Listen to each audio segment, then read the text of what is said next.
Breaking news చూస్తున్నాం. Gaddar awards లో Mangli performance మీద రచ్చ జరుగుతోంది.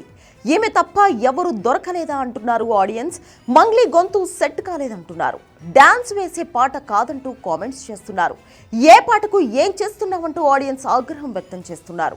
గంజాయి బ్యాచ్ తో పాటలు పాడిస్తున్నారంటున్నారు నెటిజన్స్. రీసెంట్ గా గంజాయి కేసులో మంగ్లీ మీద కేసు నమోదైంది. అయితే కేసు మాఫీ చేయించుకోవడానికి పాట పాడిందంటూ విమర్శలు చేస్తున్నారు. విమలక్కతో పాట పాడిస్తే బాగుండేదంటున్నారు నెటిజన్లు. బండెనక బండి గట్టి 16 బండ్లు గట్టి ఏ బండ్లో పోతావు కొడుకో నైజాము సర్కారోడా